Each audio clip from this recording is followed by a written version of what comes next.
Bismillah. Assalamualaikum warahmatullahi wabarakatuh. Bismillah, alhamdulillah.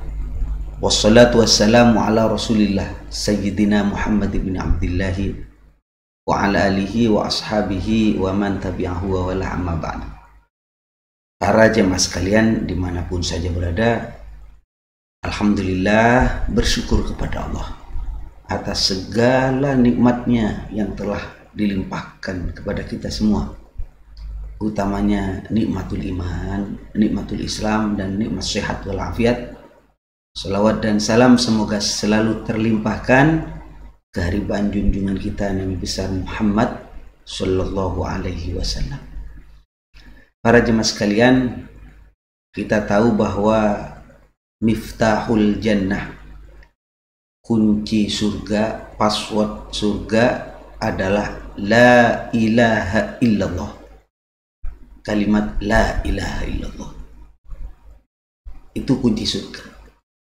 Artinya kalimat ini begitu ringan diucapkan, tetapi ternyata sangat menentukan. Untuk itu mari kita bersama-sama memahami secara mendasar tentang kalimat la ilaha illallah. Kemudian kalimat selanjutnya yang disandingkan adalah Muhammadur Rasulullah. Ketika kita mau menjadi seorang muslim, maka wajib mengucapkan dua kalimat ini. Asyhadu alla ilaha illallah wa asyhadu anna Muhammadar Rasulullah. Asyhadu, saya bersaksi bahwa an la ilaha illallah, tiada Tuhan yang berhak disembah kecuali Allah. Dan saya bersaksi bahwa Nabi Muhammad adalah utusan Allah. Ini dua kalimat syahadat ini kemudian menghantarkan seseorang yang awalnya dia non muslim, maka statusnya akan menjadi muslim dengan dua kalimat syahadat ini. Maka ketika kita mengucapkan la ilaha illallah Muhammadur Rasulullah, tiada Tuhan yang berhak disembah kecuali Allah, dan Nabi Muhammad utusan Allah, mari kita pahami siapa Allah itu. Di dalam surat Al-Ikhlas disampaikan, a'udzubillahi minasyaitonirrajim, bismillahirrahmanirrahim. Qul huwallahu ahad, Allahus samad, lam yalid wa lam yulad wa lam yakul lahu kufuwan ahad. Qul huwallahu ahad, qul, katakan Muhammad, huwallahu ahad, dia adalah Allah, Allah yang satu. Allahus samad, Allah tempat bersendar. Lam yalid walam yulad, Allah itu tidak melahirkan. Walam yulad, dan tidak dilahirkan oleh siapapun. Walam yakul lahu kufuwan ahad, dan tidak ada satupun yang menyamai Allah. Saudara-saudara sekalian, ini surat Al-Ikhlas menetapkan bahwasanya bagaimana Allah Subhanahu wa Ta'ala itu. Untuk mengetahui Allah lebih jauh lagi, mari kita pahami dari sifat-sifatnya yang wajib menempel kepada Allah. Jadi kita harus memahami bahwa ketika mengucapkan kalimat Allah, maka di sana kita akan membaca Allah itu Tuhan yang satu, Allah itu ada, Allah itu baqa, kekal, ya. Allah itu qidam, Allah itu dahulu, tidak ada permulaannya. Allah itu berbeda dengan makhluk. Makhluk itu ya selain Allah apa saja. Selain Allah itu makhluk. Tidak ada satupun yang sama dengan Allah. Allah itu berdiri di zatnya sendiri. qiyamuhu binafsihi. Artinya Allah tidak butuh kepada siapapun. Tidak butuh kepada tempat. Tidak butuh kepada orang yang mengatur. Tidak butuh. Allah itu qiyamuhu binafsihi. Wahdaniyat Allah itu satu. Bukan dua, bukan tiga. Allah itu kudrat, kuasa. Tidak lemah Allah itu. Kuasa menentukan segalanya. Apa yang diinginkan oleh Allah, maka itu akan terjadi. Karena Allah mempunyai sifat iradah. Berkehendak, berkeinginan. Saudara-saudara sekalian, kemudian Allah itu mempunyai ilmu, mengetahui segala sesuatu yang terjadi, yang sekarang, yang akan datang, yang tampak atau tidak tampak. Allah itu Maha tahu. Dan tentu Allah itu hidup tidak mati. Huwal hayyul qayyum. Allah itu adalah zat yang hidup, selamanya tidak pernah mati, bahkan tidak pernah tidur, tidak pernah ngantuk. Beda dengan kita kan, beda dengan makhluk. Dan Allah itu Maha mendengar terhadap apa saja yang disampaikan oleh kita, suara-suara yang ada di dunia maupun di alam manapun. Karena alam semesta ini bukan hanya dunia, bukan alam manusia saja, juga ada alam jin, alamnya hewan, alamnya malaikat. Dan planet yang kita tempati bukan hanya di bumi, tetapi juga ada bintang, ada matahari, ada bulan, ada planet-planet yang lain. Tuhannya ya satu, Allah. Rabbus samawati wal ard. Rabbus samawati wal ard itu Allah. Tuhan langit dan bumi. Yang menciptakan langit dan bumi itu Allah. Ini saudara-saudara sekalian. Dan Allah melihat apa saja yang kita lakukan. Dan penglihatan Allah itu tidak terbatas. Kalau kita kan masih dibatasi oleh jarak. Ada penghalang sedikit saja, kita tidak bisa melihat. Tapi Allah itu melihat tidak ada batasnya. Di dalam hati kita, di dalam diri kita, Allah tahu apa yang menjadi keinginan, apa yang menjadi kehendak, apa yang menjadi cita-cita. Allah tahu. Allah melihat. Dan Allah Subhanahu wa ta'ala itu berfirman, bertitah. Tidak bisu Allah, tidak. Saudara-saudara sekalian, inilah kemudian yang kita kenal dengan sifat 20. Mawjud qidam baqa mukhalafatu lil hawadisi qiyamuhu binafsihi wahdaniyat kudrat iradat ilmu hayat sama basar kalam qadiran muridan aliman hayyan sami'an basiran mutakalliman. Ada 20 sifat yang wajib bagi Allah. Artinya tidak mungkin Allah tidak bersifatan dengan sifat ini. Akal saya, akal kita tidak percaya ketiadaan sifat ini. Pasti ada di hadapan, pasti ada menempel kepada Allah. Ini para jemaah sekalian. Yang kedua, kita memahami bahwa Allah itu mustahil bersifatan dengan sifat kebalikan daripada 20 tadi.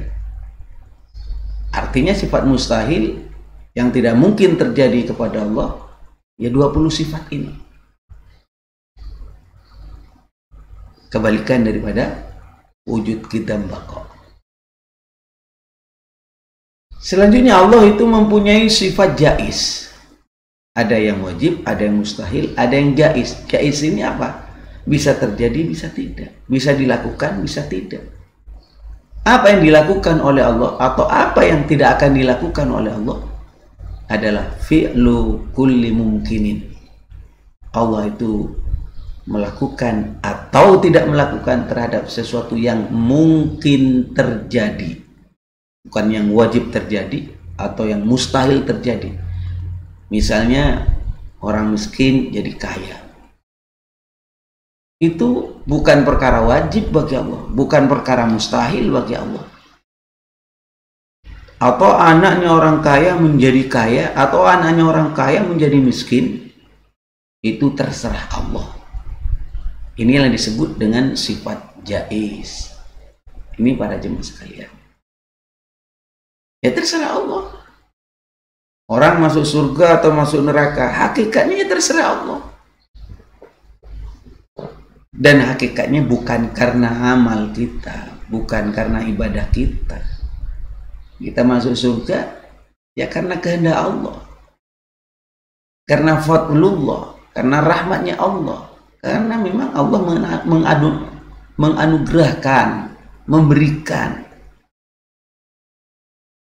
Dan orang masuk neraka ya juga kehendak Allah. Karena apa? Ya Allah mau. Bukan wajib, bukan mustahil, bukan. Ini para jemaah sekalian. Sehingga masuk neraka bi'adlihi karena keadilan Allah.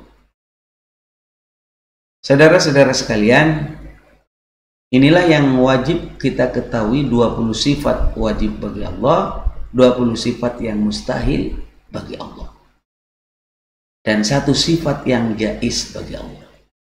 Maka ketika kita mengucapkan kalimat Allah atau la ilaha illallah, tiada Tuhan yang wajib disembah, yang berhak disembah kecuali Allah, maka saudara-saudara sekalian, saat itu terlintas 20 sifat yang wajib bagi Allah, 20 sifat yang mustahil bagi Allah, dan 1 sifat jaiz bagi Allah.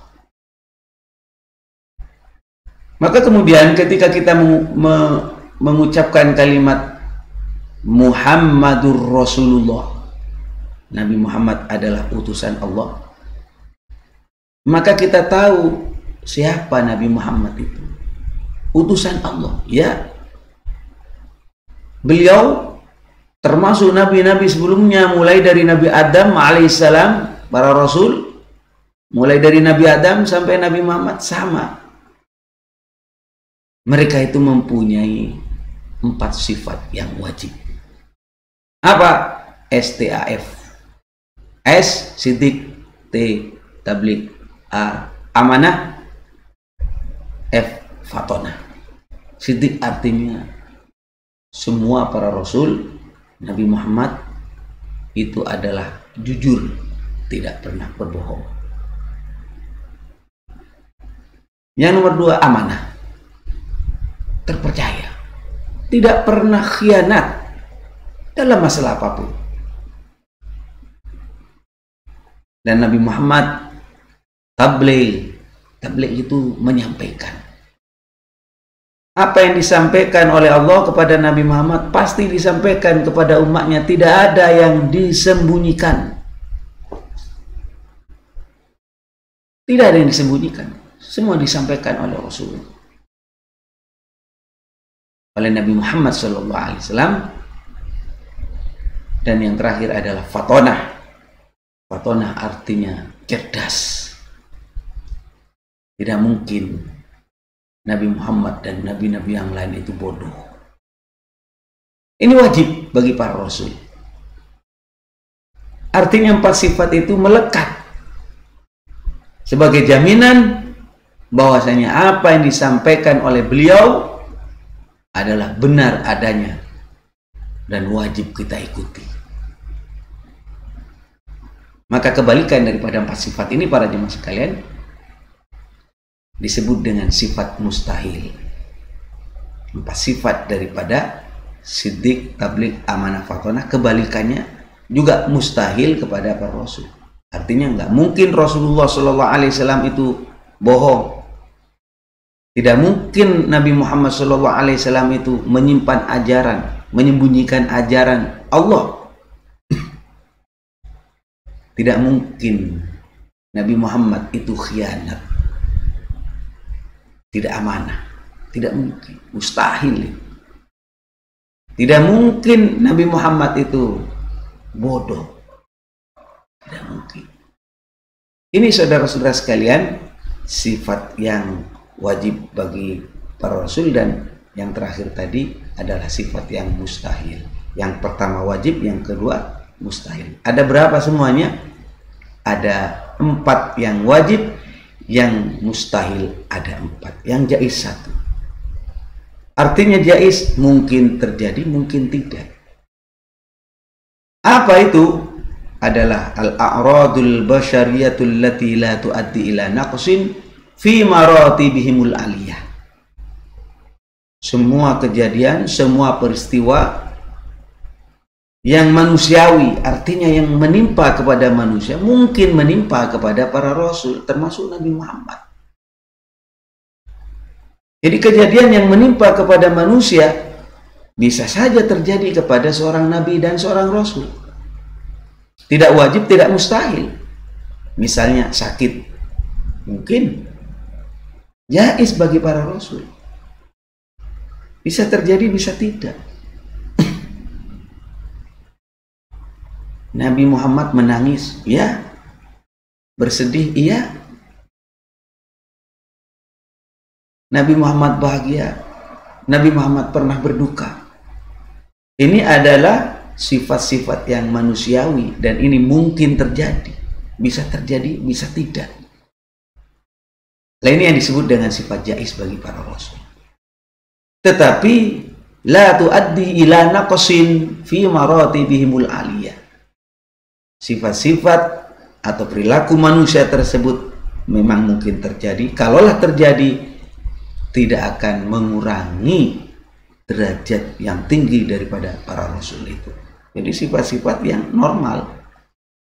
Nangis iya, tapi tidak akan meraung-raung. Bahagia iya, tapi tidak akan terbahak-bahak seperti orang yang tidak punya ilmu. Rasulullah sakit, iya. Para nabi yang lain sakit, iya. Tapi sakitnya tidak sampai mengurangi derajat para rasul. Sehingga misalnya digambarkan sakit parah, kemudian saking parahnya orang pada jijik dan sebagainya. Ini tidak mungkin terjadi kepada para rasul. Inilah yang disebut dengan sifat jaiz. Artinya sifat jaiz itu ada 1. Nah, kalau di jumlah ada berapa, Kiai? Semuanya ada 9. Yang jaiz 1 bagi para rasul, yang 4 mustahil, yang wajib ada 4 juga. 4 yang wajib, 4 yang mustahil, 1 yang jaiz. Semua 9. Ditambah tadi dengan 1 yang jaiz bagi Allah, 20 yang mustahil bagi Allah, 20 yang wajib bagi Allah. Jadi total seluruhnya itu adalah 50 sifat.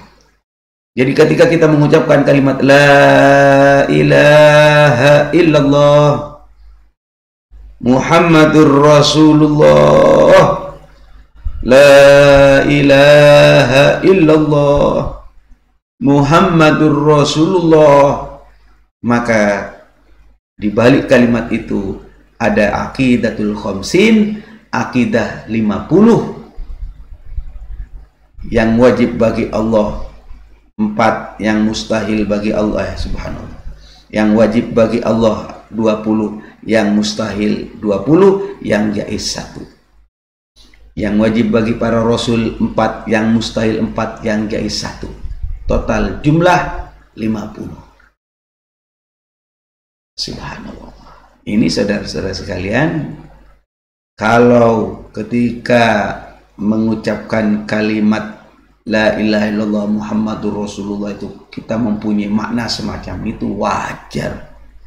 Kalau dikatakan bahwasanya seorang yang awalnya non-muslim menjadi muslim dan statusnya harus dilindungi sebagaimana muslim yang lain, ya wajar. Oh, maknanya mendalam seperti itu.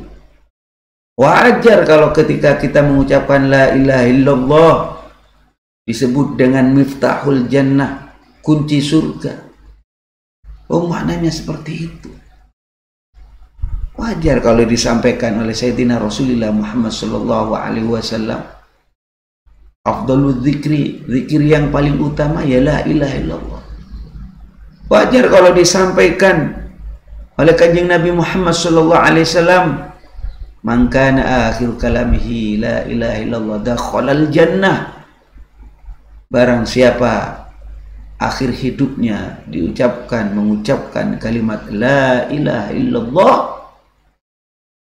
dakhalal jannah, dijamin pasti masuk surga.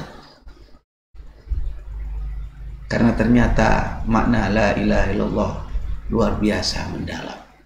Mudah-mudahan bermanfaat apa yang saya sampaikan berkaitan dengan kalimat la ilaha illallah Muhammadur Rasulullah yang di dalamnya mengandung aqidatul khamsin, akidah 50. Mohon maaf, hadanallahu wa iyyakum ajmain. Wallahul muwaffiq ila aqwamit thoriq. Wassalamualaikum warahmatullahi wabarakatuh.